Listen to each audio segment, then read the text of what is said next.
देख रहे हैं भारत न्यूज टीवी और मैं हूं आपके साथ मानवी ठाकुर। शुरुआत करते हैं आज की खास खबरों से।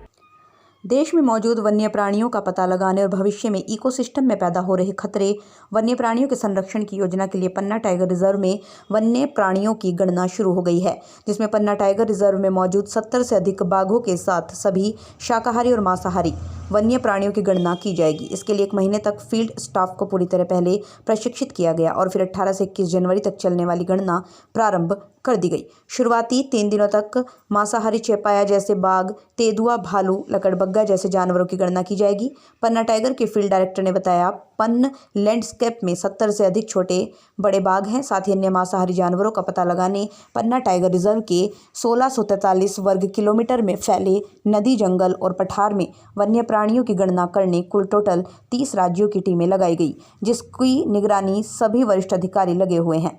इस गणना के लिए मैदानी अमला सुबह से ही जंगल पहुंच जाता है। जिन स्थानों में वन्य प्राणियों की मौजूदगी की संभावना रहती है, वहां PIP यानी पग मार्क इम्प्रेशन पेड़ लगाए जाते हैं और नदी नालों के पास मौजूद गीली मिट्टी वन्य प्राणियों के पगमार्क खोजते हैं। साथ ही वन्य प्राणियों द्वारा किए गए शिकार, खरोच, मल त्याग के माध्यम से उनकी गणना की जाती है। फोटो प्रमाण इस बार GPS और फोटो प्रमाण को भी जैसे नई प्रणाली का उपयोग किया। पन्ना टाइगर रिजर्व में कोर एरिया में और बफर एरिया दोनों में ही हमारे द्वारा वन्य प्राणी गणना का कार्य प्रारंभ किया गया है। इसको हम ऑल इंडिया टाइगर एस्टीमेट 2022 के रूप से जानते हैं।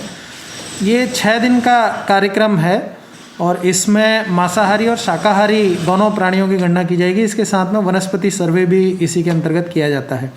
3 दिन मांसाहारी प्राणियों की गणना की जाती है, 3 दिन शाकाहारी प्राणियों की गणना और वनस्पति सर्वे का काम किया जाता है। इसमें हमारे द्वारा 5 और 6 जनवरी को 2 दिन मांसाहारी प्राणियों की गणना की गई थी। फिर बारिश के कारण कुछ दिन ये कार्य बंद रखा गया और वापस 18 से हम लोगों द्वारा ये कार्य शेष जो 4 दिन का था वो शुरू किया गया है। अभी वर्तमान में ये कार्य बड़े ही जोशो खरोश से चल रहा है।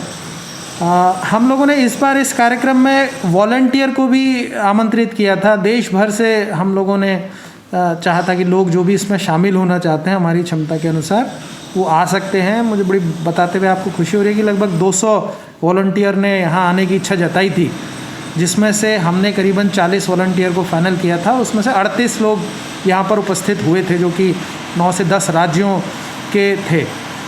तो उनके द्वारा 5 और 6 जनवरी को रहकर 2 दिन गणना कार्य किया गया, सम्मिलित रहे और बड़ा ही उत्साह से उन लोगों ने भी कार्य किया, वन विभाग के कार्य को सराहा भी। और अभी जो 18 से गिनती हो रही है, ये गिनती हमारे स्टाफ द्वारा की जा रही है, इसमें वॉलंटियर सम्मिलित नहीं हैं। और गिनती का कार्य 3 दिन आज हो चुका है, कल आखिरी दिन इसका है और मुझे पूरी उम्मीद है कि गिनती का कार्य हमारे द्वारा जिस संजीदगी से किया गया है वो सही पिक्चर मांसाहारी और शाकाहारी प्राणियों की पन्ना टाइगर रिजर्व में जो है वो दर्शाएगा।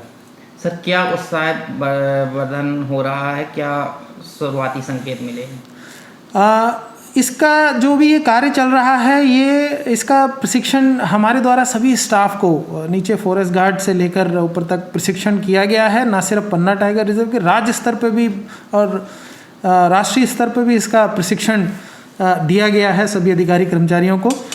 और इसमें मध्य प्रदेश का वन विभाग, विशेषकर वन्य प्राणी शाखा जो इसको कंडक्ट करा रही है, उसके द्वारा बहुत सारे ऐसे प्रयास किए गए हैं, ऐसे कार्य किए गए हैं जिससे जो भी इसमें कार्य में सम्मिलित है उनका मनोबल ऊंचा रहे और पूरे विश्वास से, मेहनत से वो ये काम करे।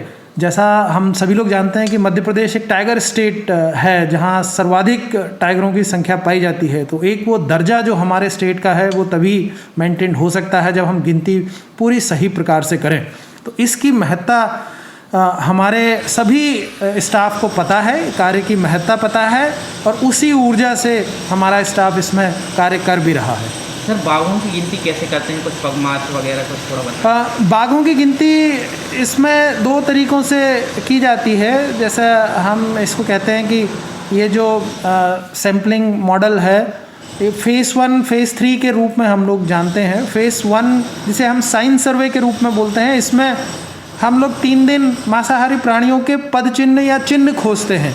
तो उसमें पगमार्क भी सम्मिलित हैं, उसमें खरोंच भी सम्मिलित हैं, उसमें और भी विष्ठा भी जो मांसाहारी प्राणी की है, टाइगर की है, वो सबों की खोजबीन चलती है। हर दिन 5 किलोमीटर हम लोग चलते हैं।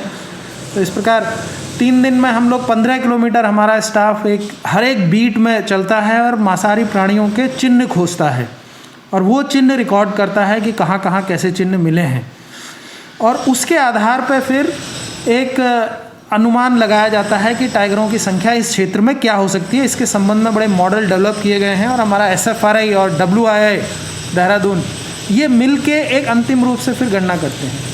ये सिर्फ एक ही आंकलन नहीं है, इसके साथ हम जिसे बोलते हैं कि कैमरा ट्रैप मेथड, जो कि फेज़ 3 के रूप में भी जाना जाता है, वो इसको सहयोग करता है। तो हम लोग पूरे अपने टाइगर रिजर्व के क्षेत्र में कैमरा लगाते हैं, कैमरा ट्रैप जिसे हम कहते हैं कि हर 2 स्क्वायर किलोमीटर का एरिया कैमरा ट्रैप से कवर रहता है। तो हमारा पन्ना टाइगर रिजर्व का एरिया 1600 वर्ग किलोमीटर है, तो हमें 800 जगहों पर कैमरा ट्रैप लगाने हैं, जो कि कार्य हम लोग इस गणना के तुरंत बाद शुरू कर रहे हैं। लगभग 25 से 26 तारीख से हम लोग कैमरा ट्रैप का कार्य भी शुरू कर देंगे।